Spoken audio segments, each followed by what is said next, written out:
Ça tourne, première prise. En Arabie Saoudite, la population va passer de 33 millions aujourd'hui à 50 voire 55 millions à l'horizon 2030. À ce moment-là, nous aurons atteint la capacité d'occupation maximale des infrastructures existantes. Ça soulève une question importante. Il faudra fonder une nouvelle ville.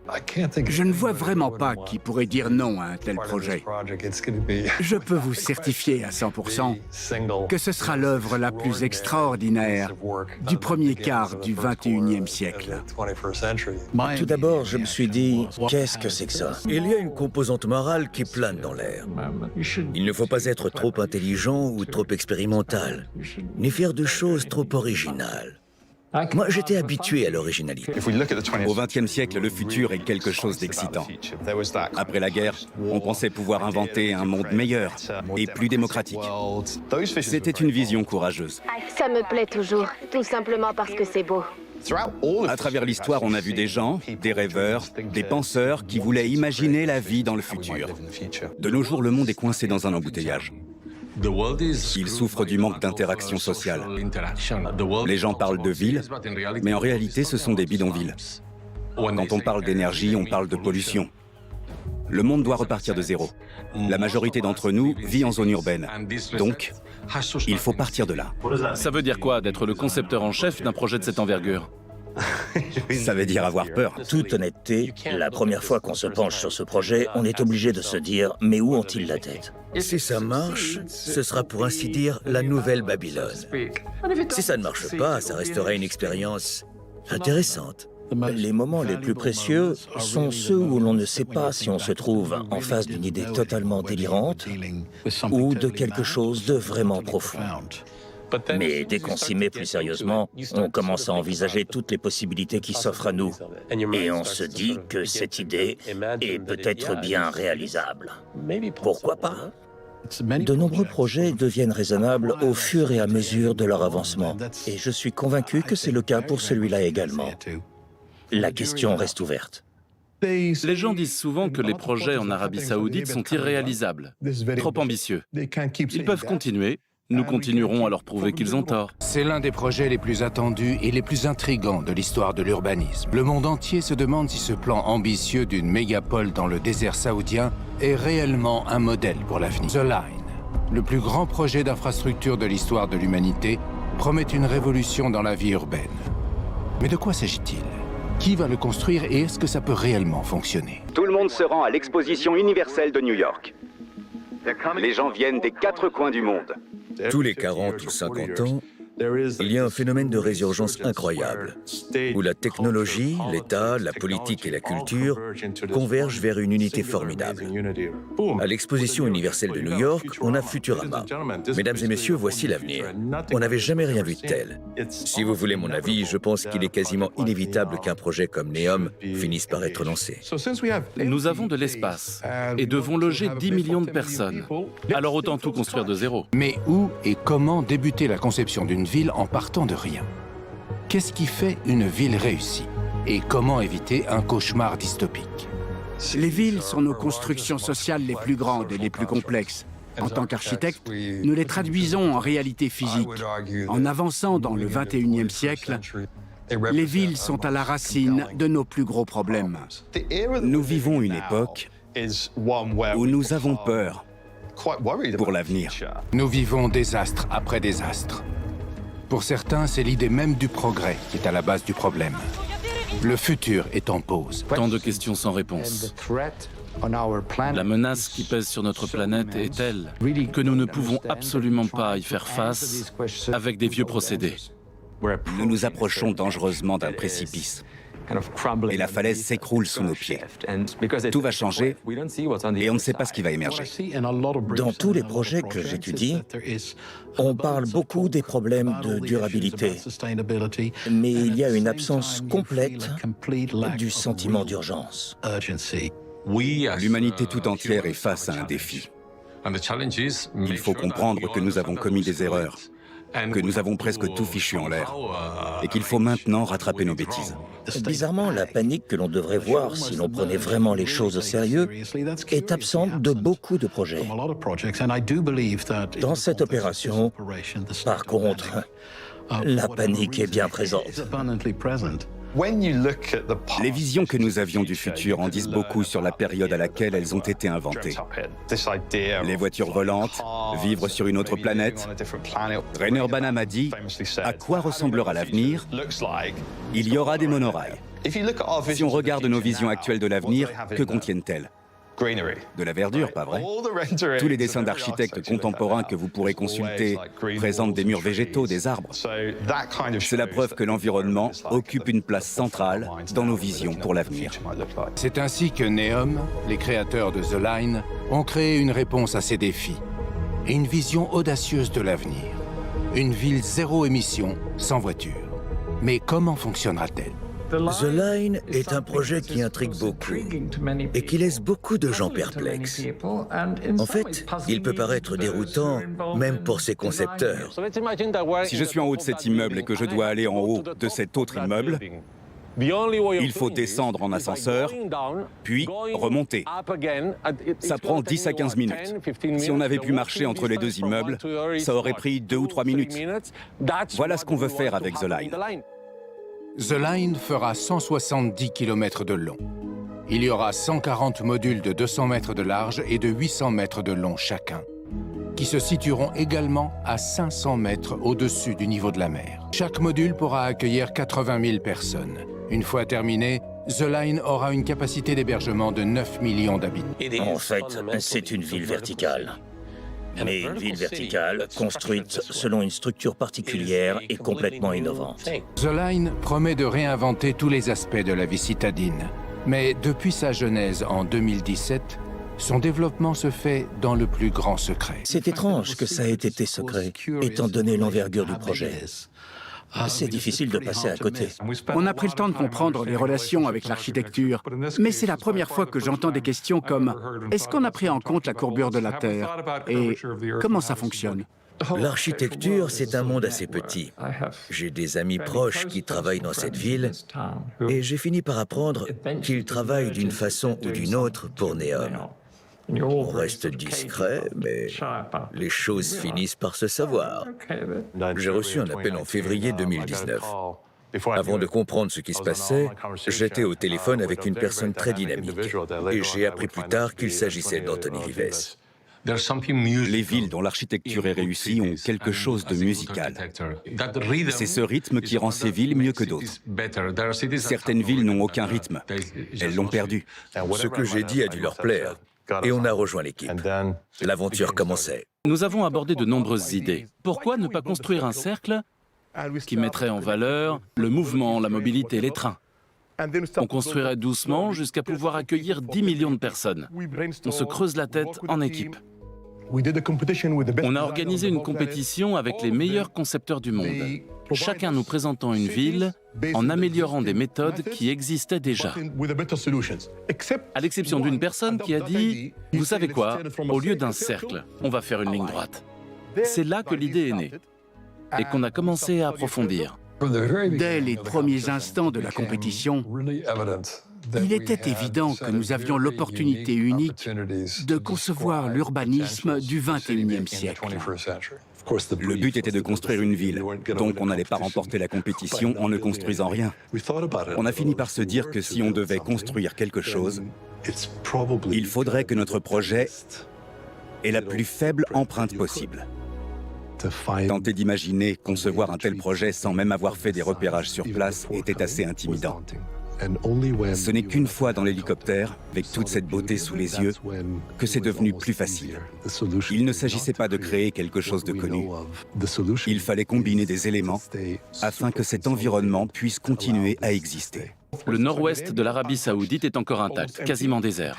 Il y a plusieurs topographies, des montagnes, des vallées, des oasis, des dunes, des plages, des îles, des coraux. On peut y faire du ski et de la plongée, c'est parfait. S'étirant des montagnes jusqu'à des paysages désertiques en passant par le golfe d'Aqaba et avec une surface d'à peine 34 km², c'est le défi que tout architecte rêve de relever. Nous avons reçu une invitation sur laquelle il était écrit « Oma est invité à participer à une expérience sur l'urbanisme vertical ». La première fois que j'ai vu le projet, c'est quand Iyad m'a invité et m'a montré sur quoi il travaillait. Je me suis dit, ah d'accord. Le secteur de la construction et du design est quasiment préhistorique. On coule du béton comme il y a un siècle. On envisage la construction de la même façon, on conçoit les bâtiments presque à l'identique. On a besoin d'un changement plus ou moins radical. Plus le temps passait, plus je me suis rendu compte que cette radicalité était le résultat d'une question plutôt que notre réponse. Le plus curieux là-dedans, c'était que l'idée d'un client soit encore plus radicale que nous. Quand il nous a montré une ligne droite au lieu d'un cercle, The Line mesurait environ 2 km de large. Mon souci, c'était que l'idée d'infrastructure était bonne, mais qu'une fois à l'intérieur, on ne ressentait pas la largeur de 2 km. J'ai dit, et si au lieu de 2 km de large, on construisait plutôt 2 tours qui parcourraient toute la ligne? Est-ce que c'est faisable ou est-ce que ce serait trop imposant? 100% durable et doté d'une empreinte carbone réduite grâce à des énergies renouvelables. Oubliez les voitures et créez une ville qui peut être parcourue à pied en 5 minutes. Pour atteindre cet objectif, il faudra quasiment tout réinventer, de notre façon de vivre à la manière dont fonctionne une ville. Pour notre proposition, nous avons présenté une carte conceptuelle et éclatée de New York. C'était important pour nous de montrer une échelle qui contribue à la formation de communautés et qui donne aux gens l'occasion de vivre dans des environnements très différents, comme à Londres ou à Manhattan.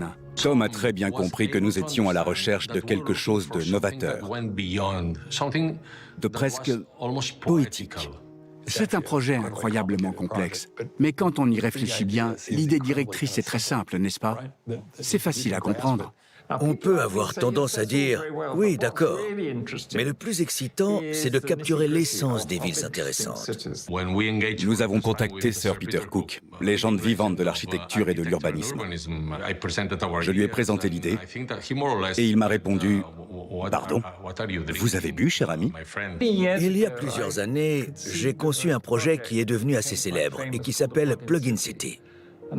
Grâce à ça, je suis devenu une espèce de vieux sage en ce qui concerne les villes linéaires et les villes expérimentales, si on peut dire.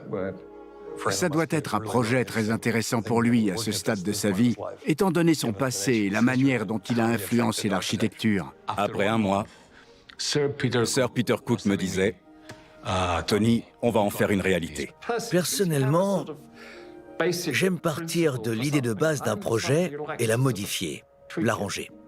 On sait que ça fonctionne et que ça aussi, ça fonctionne. Et si on faisait quelque chose d'un peu plus osé? L'imagerie fait directement référence au travail des groupes d'architectes Superstudio, Archigram et Archizoom, entre autres. On pourrait même aller jusqu'à dire que la fantasmagorie de la fin des années 60 est à son apogée dans le désert saoudien. Certaines visions d'une époque passée peuvent redevenir pertinentes 40 ou 50 ans plus tard. Je crois qu'il faut donner l'exemple. Il faut montrer aux autres qu'on est prêt à expérimenter. On pense toujours que les jeunes sont les plus progressistes. Moi, je trouve que les jeunes architectes sont nerveux, très nerveux même. Ce ne sont pas des expérimentateurs par nature. Ils ont un peu peur. L'idée d'une ville en ligne n'est pas nouvelle.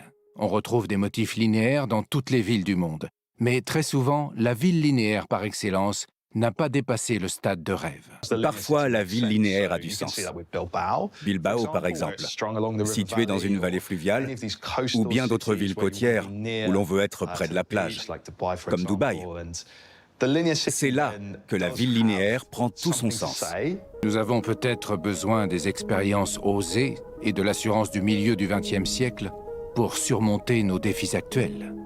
La réponse aux problèmes modernes serait-elle encore plus de modernité? En architecture, la modernité a très certainement débuté vers la fin du XIXe siècle. Elle s'est manifestée avec Eugène Haussmann, qui a plus ou moins rebâti la ville de Paris pour la sauver, remodelant cette idée folle de ce que pouvait être une ville. La modernité elle-même est le résultat d'une explosion démographique. L'architecture a dû trouver des manières de se réinventer parce qu'il fallait loger de plus en plus d'habitants.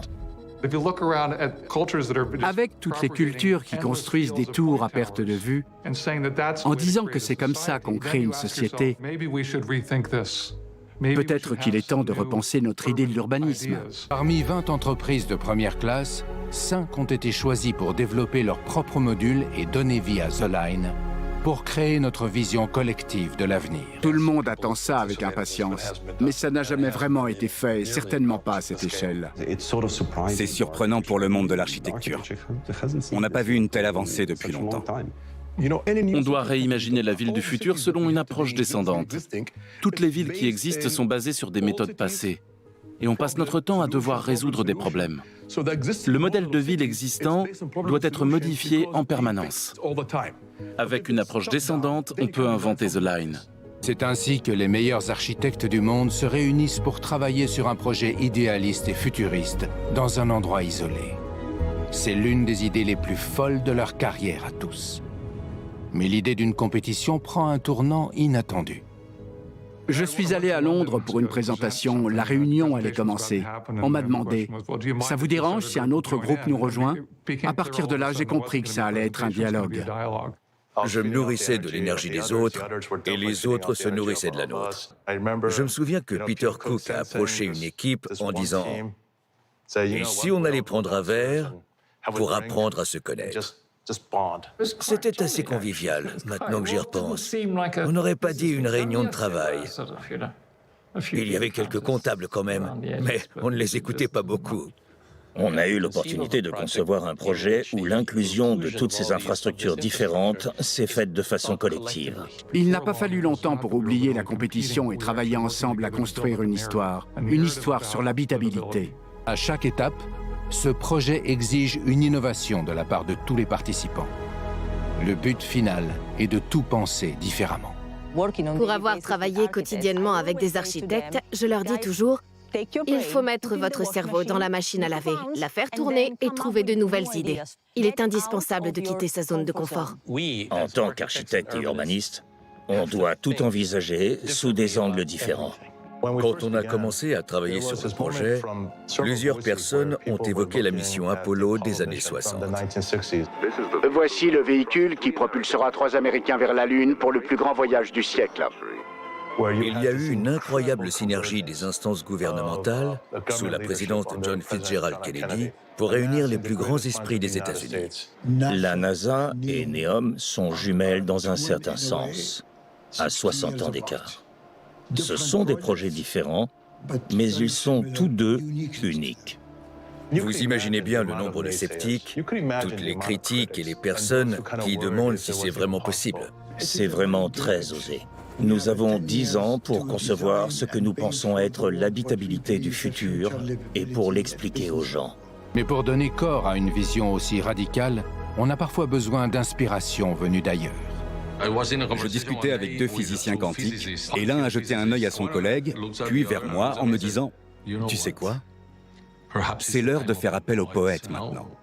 Ce sont eux qu'il nous faut. » L'ingénierie et la conception ne sont rien sans l'art. Nous ne voulons pas créer une ville sans la considérer comme une œuvre d'art dans son ensemble. Je suis artiste-concepteur et directeur artistique. Depuis quelque temps maintenant, je travaille sur la création d'une vision osée pour NEOM, grâce à mon expérience dans la production d'œuvres audiovisuelles de science-fiction et de fantasy. Olivier Pron est l'un des directeurs artistiques les plus connus de Hollywood. Il a créé des mondes fantastiques et futuristes, allant des Gardiens de la Galaxie à Harry Potter en passant par Doctor Strange. Je crois que les artistes ont le pouvoir d'envisager un problème de manière plus large. J'essaie de m'amuser, au sens artistique du terme, comme quand on regarde les nuages. On a l'impression d'y voir des formes, des images. Je fais la même chose avec les paysages. C'est stimulant de penser à ce qu'on a vu dans de la science-fiction et se demander si c'est de la fiction ou du réel. Cette question est au cœur de tout, qu'on y croit ou pas, et peu importe si on y arrive, il faut tendre vers la fiction. Est-ce qu'il faut passer à la science-fiction pour se projeter dans l'avenir ? Ne court-on pas le risque d'obtenir une vision irréalisable? Si l'on construit une ville futuriste, on n'a pas encore tous les éléments. Sinon, ce ne serait pas une ville du futur. Par définition, on ne peut jamais s'emparer du futur, il sera toujours un pas devant nous. Par contre, on peut amener l'avenir dans le présent. On peut accélérer le cours de l'histoire si on le souhaite.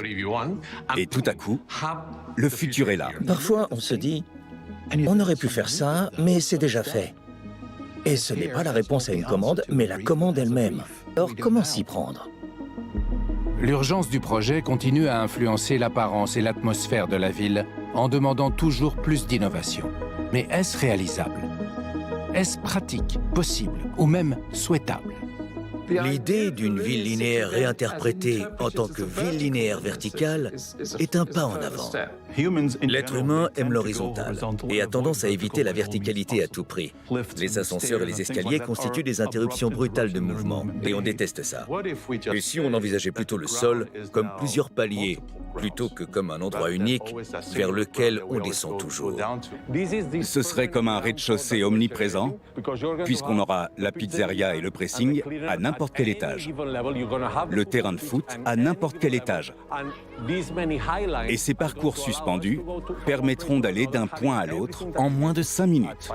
Il semblerait que plus on construit haut, plus on a besoin d'innover. Les villes les plus réussies sont un peu polissonnes. Dans une ville construite en quadrillage, on croit qu'il ne se passe rien, mais dans la conception, c'est en fait très intriguant. En tant qu'architecte, il est facile de se reposer sur l'idée qu'il s'agit d'un immeuble. Notre instinct nous pousse à nous tourner vers les outils qui nous sont familiers. Mais un projet de cette envergure ne peut pas être construit n'importe où. Il faut plus que de l'ambition pour créer quelque chose d'aussi énorme. Les modèles sont faits. On travaille dessus, ça a l'air faisable. Et pour couronner le tout, on est face à une idée de génie. Une idée immense, gigantesque. J'aimerais vraiment pouvoir l'expliquer différemment, de manière moins grandiose. Mais c'est un projet qui va rapporter de l'argent. Il répond à la demande émergente en Arabie Saoudite. Et il redéfinit complètement la manière de construire une ville, une nouvelle façon de vivre. Ce qu'il y a de particulier avec les projets d'une envergure aussi énorme, c'est qu'il faut que tout soit parfaitement imbriqué. Il faut les architectes, il faut l'argent et il faut le pouvoir. C'est presque de l'alchimie. En tant qu'urbaniste, on sait bien que l'État doit participer pour pouvoir fournir la plateforme nécessaire à la réalisation du projet. Et peut-être que ce sera différent cette fois. Peut-être que nous avons appris des erreurs passées. C'est pour mon nouveau break Chevrolet. Comme nous le savons tous, les villes du XXe siècle sont axées sur les réseaux routiers, notamment à Los Angeles. La vaste expansion territoriale de la ville est rendue possible par la voiture. Mais en fin de compte, on s'est aperçu que ce n'était pas durable. Toutes les villes sont basées sur des problèmes et des solutions. La voiture est une solution à un problème. J'ai une Tesla et je sais maintenant que c'est transitoire. C'est la dernière voiture avant la disparition de l'automobile. Ce n'est qu'après avoir terminé un projet qu'on se rend compte à quel point il remet en cause notre réalité, notre environnement. À Los Angeles, par exemple, on comprend que la ville est en train de détruire l'environnement qui la rend si attractive. Notre projet prend ça en compte. Le trajet domicile-travail était une chose merveilleuse. Il a permis de relier des sociétés entières. Il a créé un réseau de villes. Mais je pense que les villes comprennent enfin que la voiture, ce n'est peut-être pas la panacée qu'on imaginait. Mais dans une ville sans voiture de 170 km de long, comment les gens pourraient-ils sortir de leur quartier? La colonne vertébrale de The Line est un train rapide qui relie le point A au point B, de la mer à la montagne. C'est la seule chose qui peut remplacer efficacement les voitures. Les transports verticaux ressemblent un petit peu à un métro. Il n'y aura pas besoin d'appeler un ascenseur. La machine fera des allers-retours à intervalles réguliers. S'il n'y avait que des appartements sur 500 ou 800 mètres, ce serait quand même ennuyeux. On veut que l'esprit de la ville se retrouve dans sa conception. Faire réellement partie de son environnement, c'est un grand défi, mais c'est très concret. On s'est penché sur cette problématique avec une équipe d'ingénieurs en se posant des questions difficiles. Ce que j'aime avec Neom, c'est que c'est au centre des nouvelles technologies, de l'innovation et de la révolution urbaine. Et il faut penser aux communautés du futur et imaginer comment elles utiliseront l'espace urbain de demain. Mais alors, que nous apprennent les maquettes de The Line sur nos idéaux du futur? Il s'agirait d'intégrer plusieurs communautés. Et cette idée m'obsède. Comment est-ce que je peux générer, grâce à la variété, une communauté où il fait bon vivre, qui est créative et qui, bien sûr, possède une économie robuste et génère de l'emploi? Si on est à 500 mètres de haut, on a trouvé un point idéal en urbanisme qui se situe vers les 300 mètres. Ce serait un endroit où les gens pourraient se réunir comme un espace public habitable. Donc on a voulu mettre un parc. Et on le veut toujours. Bon sang, pardon, mais il en faut absolument un. Mais qui habitera The Line? Est-ce que la structure attirera seulement les riches et les curieux à la recherche d'une escapade? Ou sera-t-elle un lieu où les gens auront envie de poser leurs valises? Ce sont des réponses à des questions qu'on ne se pose pas encore, parce qu'on n'ose pas. En fin de compte, le groupe cible d'habitants qui choisira de vivre là-bas sera varié, je pense. J'ai un ami américain qui a décidé de déménager et de s'installer à Miami. Là-bas, dès qu'on sort du bureau, on est en vacances. On est près des loisirs, de la culture, du sport, des magasins. Il faut donc que chaque jour ce soit un plaisir de sortir du travail pour profiter du reste de sa journée à Neom. On tente de concurrencer Miami par rapport à cela. Quand on travaille sur un tel projet et qu'il nous suit au quotidien, qu'il fait partie de nos journées de travail, mais aussi de nos rêves la nuit, on finit par avoir envie de s'y installer, non? Honnêtement, c'est un phénomène qu'on doit gérer tout le temps. À certains moments pendant le développement du projet, les gens se mettaient à dire « j'y vivrais bien ». Les gens commencent à croire que c'est possible. Ça n'a jamais été fait avant. On a vraiment besoin de cet esprit avant-gardiste pour créer non seulement des villes, mais une planète qui puisse survivre aux milliers d'années prochaines. The Line est un projet habité par une certaine radicalité qu'on retrouve peu en Occident, même pas du tout. Nous sommes limités par notre histoire. Les cités médiévales, les routes romaines sont encore tracées. Quand on travaille avec ces plans-là, il est difficile de penser différemment.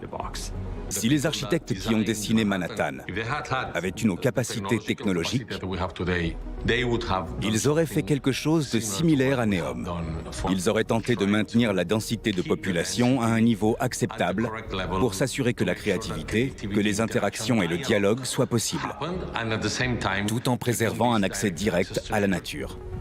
On s'est rapidement rendu compte qu'il fallait repenser le rapport entre la nature et l'homme. Ici, on parle d'une population de 9 millions de personnes, réparties sur 34 km², contre 1500 km² à Londres. Ce n'est pas 2 fois moins ou 10% de moins, c'est complètement différent. L'Europe est surpeuplée et nous manquons d'espace. La région où est construite Neom a une totale liberté en comparaison. Avec mon expérience dans le cinéma, je pensais avoir vu les endroits les plus surprenants du globe. J'ai donc été très étonné de découvrir qu'en Arabie Saoudite, on pouvait encore découvrir des paysages frappants, sauvages, immaculé et absolument époustouflant. C'est comme découvrir une nouvelle planète. L'important dans The Line, c'est à quel point l'espace est rentabilisé. Si on y pense, 95% du projet consiste à laisser vivre la nature. Quand on n'a jamais mis les pieds dans un désert, on pense que ce n'est que du sable aride. Mais non, il y a tout un tas de formes de vie qui ne demandent qu'à éclore. On arrive quelque part, on décide d'observer avec un satellite et tout à coup, on découvre que ce lieu, c'est comme une charnière. Les civilisations qui ont façonné les mondes occidental et oriental se rencontrent ici. Vous pensez que c'est un hasard? Aucun autre endroit au monde n'a pris l'engagement de n'occuper que 5% de l'espace. On peut tout avoir, avec l'empreinte carbone la plus faible, pour que la planète puisse respirer à nouveau. Le monde doit aller dans cette direction. On devrait laisser la nature envahir les villes plutôt que l'inverse. Cette problématique soulève une autre question intéressante. L'endroit est sublime pour l'instant, et on va y construire quelque chose. Il faut donc que cette chose soit également sublime, sinon ça va tout gâcher. Les ingénieurs les plus pragmatiques et les comptables diront « Voilà ce qu'il y a de plus efficace à faire ». Malheureusement, l'efficacité n'est pas forcément esthétique. Et l'ambition est au centre de The Line, pour faire de cette ville globale un vrai pôle d'activité internationale. Je crois sincèrement que l'inspiration survient dans les endroits et les situations les plus inattendues. Alors pourquoi construire en Arabie Saoudite? Pourquoi pas en Europe ou aux États-Unis? Pour une fois, notre client est prêt à dire non. On a pensé à l'occasion que ça représentait. Nous avons les fonds, les terres, la stabilité et les bonnes infrastructures. Nous sommes un pays du G20. On peut affirmer sans détour que NEOM est l'une des organisations les plus incroyables de la dernière décennie, où les plus grands esprits se rencontrent. NEOM permet de mettre à l'épreuve différentes solutions à des problèmes. Le pays entier, le projet dans son ensemble, la ville entière sont les plus grandes start-up du monde. Et une start-up, ça implique de l'impatience et du désordre. Certaines choses fonctionneront, d'autres non. On construira à partir des meilleures idées. On se trouve dans une grande machine à laver pleine d'idées et de différentes manières de penser. Notre ambition est proportionnelle aux défis qu'on va rencontrer. Si on ne rencontre pas de défis, c'est qu'on n'a pas atteint un certain niveau d'ambition. On peut poser un regard neuf sur tout ce qui nous entoure et se poser la question suivante. Si on avait une feuille blanche, quel type d'environnement voudrait-on créer pour ce siècle, pour aujourd'hui? Découvrir de nouvelles technologies, c'est l'essence même de NEOM et de The Line. Souvent, les fonds et la gouvernance proviennent d'infrastructures existantes. Aujourd'hui, nous avons l'opportunité de créer tout type de technologie qui réinvente complètement la conception urbaine. C'est une nouvelle vision, pas seulement pour l'Arabie Saoudite, mais pour le monde entier. Il y a de quoi être fier. Et il faut reconnaître que ça n'arrive pas souvent d'être aussi fier d'un projet. De temps à autre, on se demande, est-ce que c'est réellement en train de se produire? Est-ce que c'est possible? Est-ce qu'on va tenir les délais? Alors oui, il est facile d'imaginer qu'il y aura des problèmes, mais il est capital de penser que ça va marcher. Et puis, les architectes sont optimistes de nature. On ne peut pas y arriver sans enthousiasme, c'est impossible. On ne peut pas y arriver sans y croire. Et puis il y a autre chose. L'Arabie Saoudite est l'un des pays les plus jeunes de la planète. Et je dirais que le monde arabe dans son ensemble est l'une des cultures où la jeunesse est la plus puissante. À mon avis, il y a une importante partie de la jeunesse saoudienne qui incarnait déjà l'esprit de NEOM avant sa création. NEOM était déjà là. Nous sommes simplement en train de lui donner forme physique. Nous concrétisons certaines ambitions sociales que nous avons. Nous voulons que des gens de toutes origines vivent et travaillent ensemble. Nous recherchons l'égalité femmes-hommes. On le voit au sein du projet. Nous avons des femmes brillantes au plus haut niveau. Ces 5 dernières années, l'Arabie Saoudite a changé. En bien. Si vous étiez venu me voir il y a 5 ans en me parlant de NEOM, j'aurais dit n'importe quoi. Mais je suis venue ici et je me suis dit, ça va se faire. Ce qui m'anime, c'est de faire partie de quelque chose où je peux faire une petite différence par mon travail. Le président de l'Arabie Saoudite m'enthousiasme. Ce qui se passe maintenant, c'est déjà énorme. Ça me rend heureuse. Je vais avoir un rôle à jouer dans tout ça, dans ce changement. L'autre jour, j'ai entendu le terme de troisième culture. Cela qualifie les personnes qui ont vécu dans plusieurs endroits et qui se sont imprégnées de tout. Il y a plus de 60 nationalités ici. C'est incroyablement terrifiant. On ne dispose d'aucun modèle passé auquel se référer quand on doute. Du coup, participer à ce projet, c'est effrayant, mais aussi enthousiasmant. Ça pourrait avoir un impact énorme. Est-ce qu'on peut vraiment construire The Line? Toute la question est là. Nous avons encouragé ceux qui ont fait les plans à être ambitieux. Maintenant, les exécutants comme moi et mon équipe devons trouver comment les concrétiser.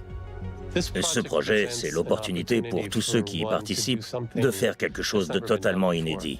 Ce n'est pas anodin, je dirais même que c'est une grande responsabilité, car nous avons entre les mains la vie des gens qui viendront s'installer ici avec leur famille. Pour que ce projet aille au bout et soit un succès, certains aspects devront échouer. Si les choses restent comme nous les concevons à ce moment précis, alors ça ne fonctionnera pas.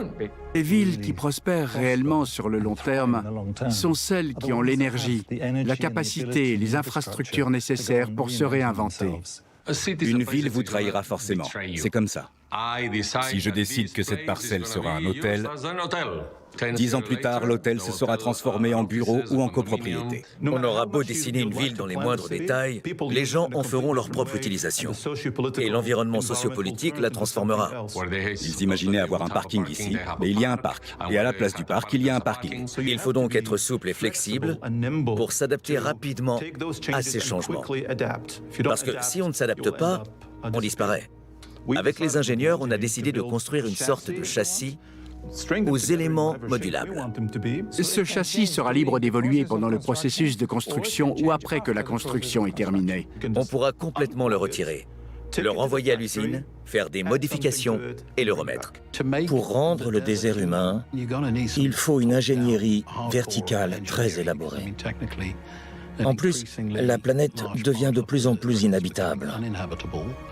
Ce désert peut servir d'aperçu intéressant de ce qui nous attend. Il pourra montrer que l'action radicale est absolument nécessaire pour héberger une présence humaine. Les créateurs de The Line veulent un changement dans la production d'énergie et une modification de la façon dont sont alimentées les villes. Un vaste parc éolien est prévu, ainsi que des initiatives pour exploiter le pouvoir de l'hydrogène vert. Je travaille dans les sciences appliquées et je trouve ça fantastique. On a souvent eu des doutes, mais on voit à présent des idées devenir réalité et être prises au sérieux. Ils promettent également de gérer la rareté de l'eau inhérente au désert en investissant dans des projets de récupération de l'eau et dans des usines de désalinisation alimentées par l'énergie solaire. Plusieurs des concepts que nous utilisons ici pourront être mis en pratique dans d'autres endroits de la planète. Ça changera véritablement l'industrie de la construction. Le résultat sera intéressant pour tous les architectes. Cela aura un impact sur notre profession, je pense. L'architecture est une discipline résolument tournée vers l'avenir. Nous sommes censés être des concepteurs, mais nous devons également être psychologues, car nous devons prédire ce qui va se passer plus tard. Tellement de gens sont impliqués dans ce projet, donc il va se passer quelque chose d'intéressant. Si l'on a plusieurs voix et une multitude d'interprétations, c'est là que se trouve le potentiel. Y aura-t-il des contretemps ou des erreurs? C'est certain. S'il n'y en a pas, c'est que la vision n'est pas assez ambitieuse. L'envergure des opérations et le nombre d'architectes impliqués sont inédits. Je serais incapable de citer un seul autre projet qui se rapproche de celui-ci. Cela le rend complètement unique. Je choisis de le considérer non pas comme un objet ou une entité seule, mais plutôt comme un écosystème qui va grandir et créer la vie tout autour de manière que l'on ne peut même pas imaginer. On ne comprendra qu'après l'avoir construit, quand on sera vraiment dans les montagnes à Neom, qu'on montera dans un train à grande vitesse et qu'on se retrouvera à la plage en 20 minutes. Ça va faire tout drôle. Même les plus grandes idées n'ont pas nécessairement besoin d'être statiques. Elles doivent être assez bien conçues pour pouvoir nourrir d'autres idées. Ce n'est pas un monolithe. On veut pouvoir planter quelque chose et dire « Voilà ce qu'on a fait cette année ». Rien de plus. Un projet de cette taille est-il réellement viable à l'échelle humaine? Est-il possible que The Line dépasse cette tension ancienne de l'urbanisme? On a besoin de ce moment pour expérimenter. C'est une période de changement pour tout le monde, pour toute la planète. Comme je le dis toujours, il y a toute une constellation de choses, notamment la politique, la géopolitique et l'économie, qui stimulent un certain mouvement que nous devons voir comme une opportunité. Il faut faire un bond vers l'avenir. C'est absolument indispensable. Le mérite de ce projet sur le long terme sera étroitement lié à la façon dont l'Arabie saoudite se développera sur cette même période. Est-ce que la modernisation actuelle va durer dans le temps?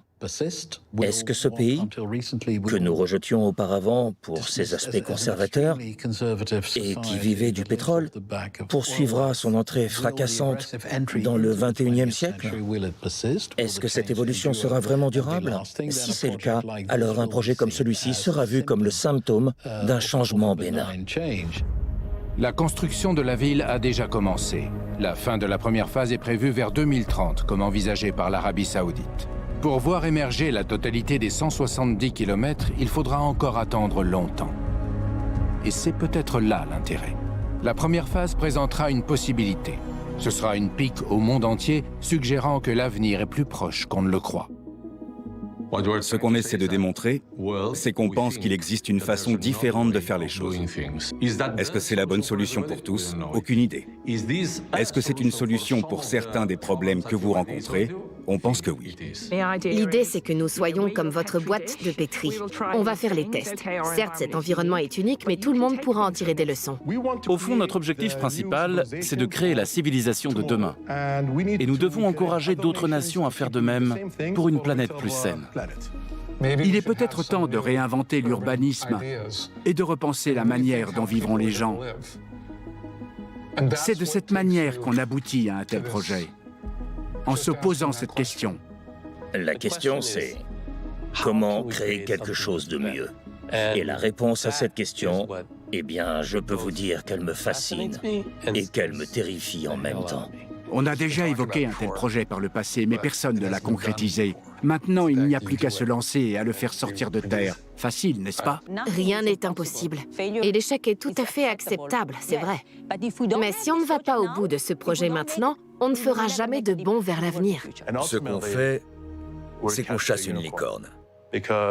Les personnes qui réussiront à construire cette vision du futur en premier pourront en revendiquer sa faisabilité et sa réalité. À présent, nous participons tous à cette opération incroyablement nouvelle. Le monde de l'architecture cultive une relation d'envie mutuelle. C'est comme ça qu'il fonctionne depuis toujours. Et ce projet ne fera pas exception. Il y aura d'un côté de l'admiration timide et des tentatives de copie, et il y aura des rejets catégoriques de l'autre. Je suis presque sûr que ce projet provoquera ces deux types de réactions. C'est d'ailleurs la seule chose que je peux prédire avec un degré important de certitude. Si la solution que nous avons imaginée peut aider d'autres sociétés à améliorer leur façon de vivre, leur qualité de vie au quotidien, à générer une habitabilité pour tous et pas seulement pour l'élite, alors Neom sera utile. Je ne sais pas quel sera le résultat une fois qu'on aura assemblé toutes les pièces du puzzle. Il faudra compter sur l'imagination des gens venus des quatre coins du monde pour vivre à Neom. Je peux vous promettre que ce sera inédit et créatif.